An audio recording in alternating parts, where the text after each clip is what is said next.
Hello my soul family. कैसे हो आप सब? मेरी सभी सोल फैमिली को जय श्री राम, जय नीम करोली बाबा। आज मैं अपनी सोल फैमिली को बताऊंगी जो ट्विन फ्लेम जर्नी में है, जो डिवाइन फेमिनिन है, वो इस जर्नी को लेकर इतना ज्यादा कंफ्यूज है, इतना ज्यादा कि वो एक जगह स्टक हो चुकी हैं। उनको कुछ भी समझ में नहीं आ रहा है कि मैं क्या करूं। आज ये वीडियो उनके लिए है, उन डिवाइन फेमिनिन के लिए जो इस जर्नी को लेकर एकदम स्टक महसूस कर रही हैं। देखिए, क्या सच में आप ट्विन फ्लेम जर्नी में खुद को स्टक महसूस कर रहे हो? खुद को फंसा हुआ महसूस कर रहे हो? क्या सच में ना आपका प्यार आगे बढ़ रहा है, ना आपका पैसा? चारों तरफ से आप ब्लॉक्ड हो चुके हो। ये सच है? क्या आप सच में ये चीज फील कर रहे हो कि आप फाइनेंशियली भी तोड़ दिए गए हो, इमोशनली भी और मेंटली भी? चारों तरफ से आप मतलब टूटे हुए हो। आपकी जिम्मेदारियां बढ़ती जा रही हैं। पैसे का जरिया है नहीं, लेकिन जिम्मेदारी इतनी है कि कहीं से भी पैसे आने चाहिए। अब ऐसे में आप क्या करोगे? परेशान रहोगे। तो आज ये वीडियो आप लोगों के लिए है। क्या होता है, जो डीएफ होती हैं, जो डिवाइन फेमिनिन होती हैं, अक्सर वो इमोशनल ओवरलोड में आ जाती हैं। उनका जो इमोशंस होता है ना, वो ओवरलोड हो जाता है, हद से ज्यादा। इमोशंस क्या होते हैं? कभी ओवर थिंकिंग, कभी वेटिंग, कभी अटैचमेंट, यही सब चलता रहता है उनके अंदर। ये इमोशंस ही तो हैं, ऐसे बदलते रहते हैं, चेंज होते रहते हैं उनके अंदर। कभी डर, और इन सब चीजों से क्या होता है, एनर्जी उनकी ड्रेन हो जाती है। ना आप खुद पर ध्यान दे पाते हो, ना अपने बच्चों पर, ना अपनी फैमिली पर, किसी पर नहीं। अब बच्चों पर इसलिए बोल रहे हैं जो शादीशुदा है, ठीक। फैमिली उनको बोल रही हूँ जो अनमेरिड हैं, जो अपने मम्मी पापा के साथ हैं। और ना अपने ट्विन के साथ उनका रिश्ता अच्छा हो पाता है। एनर्जी अगर ड्रेन हो जाएगी तो कहां से उसको अपनी तरफ अट्रैक्ट कर पाओगे? तो चारों तरफ से आप मार खाओगे। इसका मतलब क्या है कि आप गलत नहीं हो, ना आपका रिश्ता गलत है। गलत क्या है? गलत ये है कि आप अपनी एनर्जी को गलत जगह इन्वेस्ट कर रहे हो, ओवर थिंकिंग करके, वो बेटिंग करके, वो अटैचमेंट वाली फीलिंग बार बार ला के। और सच क्या है, ट्विन फ्लेम जर्नी का मेन पर्पज होता है आपको स्ट्रांग बनाना और इंडिपेंडेंट बनाना, ना कि किसी के पीछे रुक जाना। और आप रुके हुए हो किसकी वजह से? अपने हाफ सोल की वजह से, अपने ट्विन की वजह से। अगर आपके बच्चे हैं, अगर आप शादीशुदा हो, सच में अगर आपके बच्चे हैं तो उस पर ध्यान दीजिए, बच्चों पर फोकस करिए, अपना दिमाग बच्चों की तरफ लगाइए, ना तो अपने ट्विन पर। सारा ध्यान कहाँ लगाना है? अपने बच्चों पर। मैं उस कार्मिक पार्टनर की बात नहीं कर रही हूँ, उससे आप हर्ट हो रहे हो, उसको छोड़ दो, उससे एनर्जी कट कर रहे हो, लेकिन बच्चे का तो ध्यान दो। आखिर आप इस जर्नी में हो तो बच्चे का होना क्या है? देखिए, अगर आप ट्विन फ्लेम जर्नी में हैं, अगर आपको बच्चे हैं, तो इसका मतलब क्या है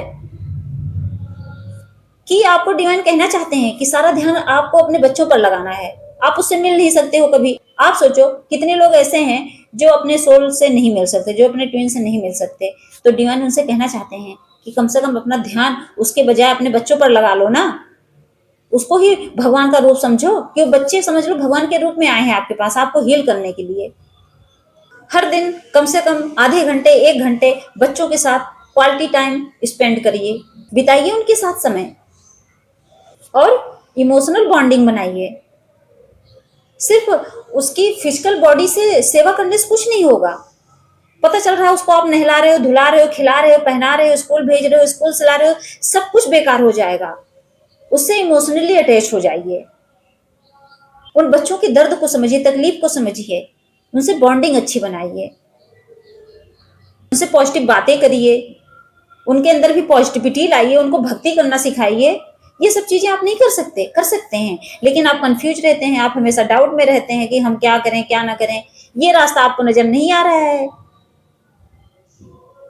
हो सकता है डिवाइन बच्चों के रूप में आपके पास आए हो, आपकी हेल्प करने, आपको टेंशन से निकालने। आप अपने पति से टॉर्चर हो रहे हो, तो इसीलिए भगवान ने बच्चे दे दिए हैं कि कम से कम वो आपको हील करेंगे। लेकिन नहीं, आप ये रास्ता नहीं ढूंढ रहे हो। वो बच्चे आपकी जिम्मेदारी हैं, उनके फ्यूचर पर ध्यान दीजिए,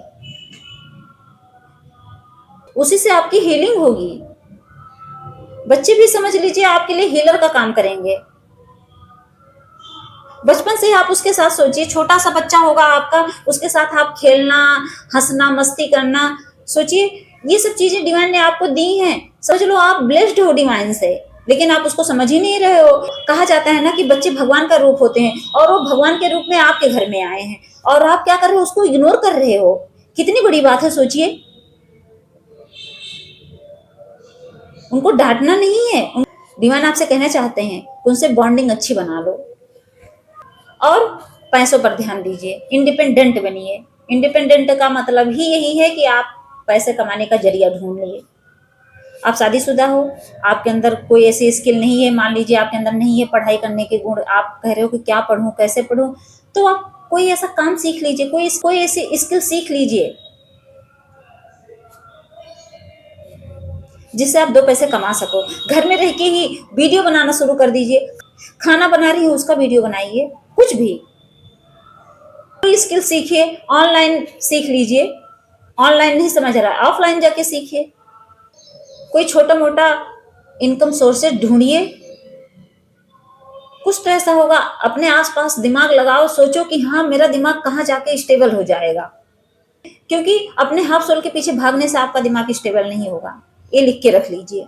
जब आप फाइनेंशियली इंडिपेंडेंट रहेंगी तभी आपके अंदर इमोशनली स्ट्रेंथ आएगी, वरना नहीं आएगी। पैसा कमजोरी नहीं होती है, पैसा हर एक इंसान की एक पावर है, समझ लो। उसके पास अगर पैसे हैं, अगर किसी इंसान के पास पैसे हैं तो समझ लो उसके पास एक एक्स्ट्रा पावर है। कोई कितना भी बॉडी बिल्डर बन जाए, उसके पास अगर पैसे नहीं है ना, तो सच में वो कमजोर अपने आप को समझेगा। पैसा ही इंसान के अंदर एनर्जी लाती है, इसीलिए पैसे को एनर्जी ही कहा जाता है, कोई एक एनर्जी है। खुद पर ध्यान दीजिए, डेली सेल्फ केयर करना है। सेल्फ केयर करने का मतलब क्या है? अच्छा पहनना, अच्छा खाना, अपना मेकअप करना, अच्छे से बन ठन के रहना। अपने अंदर वो फेमिनिन वाले गुण लाइए ना। फेमिनिन क्या होती हैं? आप माता जी को देखिए, माता जी को कितने अच्छे से सजाए रहते हैं। कभी बिना मेकअप के माता जी रहती हैं? नहीं रहती हैं। अपनी सुंदरता को बढ़ाइए, लेकिन नहीं, आपको रोना है, स्टक रहना है, यही सब करना है। और साथ साथ क्या करना है? मेडिटेशन करना है, ध्यान करना है, नाम जाप करना है, भगवान से तो जुड़ना है, नेचर से जुड़ना है। जब आप सुबह सुबह मेडिटेशन करते हो, कहीं देखिए पेड़ पौधे हैं हरे भरे, जहाँ घासें हैं वहां जाके बैठिए, मेडिटेशन करिए, नंगे पांव चलिए। इससे आपका ऑरा क्लीन होगा, आपके जो 7 चक्रास हैं वो एक्टिवेट होंगे। आप अपने आप को एकदम शांत महसूस करोगे। जो आपकी स्टकनेस है, जो आप स्टक महसूस कर रहे हो, उस चीज से निकल आओगे। और ओवर थिंकिंग एकदम कम कर दो। अंदर से मतलब जैसे सोच विचार कुछ है, तुरंत नाम जाप करो, तभी ओवर थिंकिंग कम होगी। और एक माइंडसेट बनाओ, क्या? मैं कंप्लीट हूं। हमेशा यही अफर्मेशन दो यूनिवर्स को, मैं कंप्लीट हूं। क्योंकि आप अपने सोल के बिना हमेशा इनकम्प्लीट फील करते हो, महसूस ही करते हो। कितनी ऐसी डिवाइन फेमिनिन है, सोचिए, जो अपने हाफ सोल से, अपने ट्विन से मिले बिना ही अपना सोल पर्पस कर रही है। टेरर रीडिंग सीख लीजिए, कुछ करिए, कुछ भी करिए, लेकिन करिए। एक जगह फंसे मत रहिए, नहीं तो हमेशा फंसा हुआ ही महसूस करेंगे। जब आप खुद से जुड़ेंगी तभी आप सब कुछ ठीक कर पाएंगी, वरना फंसी फंसी ही फील करेंगे, हमेशा स्टक ही फील करेंगे हमेशा। जो इंसान खुद से जुड़ जाता है, पता है, वो कभी अपने आप को स्टक फील ही नहीं करता। आप स्टक नहीं हैं। अब आपको क्या करना है? अपनी एनर्जी खुद पर लगानी है। अगर आपको लग रहा है कि मैं स्टक हूँ, मैं एक जगह फंसी पड़ी हूँ, मैं अपने ट्विन से डिस्कनेक्ट नहीं हो पा रही हूँ, तो कुछ नहीं करना है। सारी एनर्जी को एक ही जगह लगाना है, और वो कहाँ? खुद पर, बस। जब आप खुद पर ध्यान देंगी तभी आपकी लाइफ चेंज होगी, ये बात हमेशा याद रखना, वरना आप हमेशा फंसा हुआ महसूस करेंगी। तो मेरी सोल फैमिली समझ गई होंगी, जो डिवाइन फेमिनिन है वो अच्छे से समझ गई होंगी कि हाँ, इस जर्नी में उनको क्या करना है। अगर वो खुद को फंसा हुआ महसूस कर रही हैं, खुद को स्टक महसूस कर रही हैं, तो अगर आपके बच्चे हैं तो समझ लो वो डिवाइन ही आपके घर पे आए हैं उस बच्चे के रूप में। तो उस बच्चे पर ध्यान दीजिए और खुद पर ध्यान दीजिए, बस। बाकी काम सब ईश्वर पर छोड़ दीजिए। जो होना होगा वो डिवाइन कर देंगे। ऐसे सिचुएशन में अगर मिलाना होगा तो मिला देंगे, अगर नहीं मिलना होगा तो आपको आपका सोल पर्पस जरूर दिख जाएगा। भगवान आपको वहीं से कनेक्ट कर देंगे डायरेक्ट। भगवान कहेंगे चलो बेटा कोई बात नहीं, अब अपने पर्पस से जुड़ जाओ, और वहीं आपको मजा आएगा, वहीं आपको आनंद आएगा। ये हमेशा याद रखना। इसीलिए क्या करना है? खुद पर काम करना है, और भगवान से हमेशा जुड़े रहना है, नाम जप पूजा पाठ भक्ति करनी है। जय श्री राम, जय नीम करोली बाबा।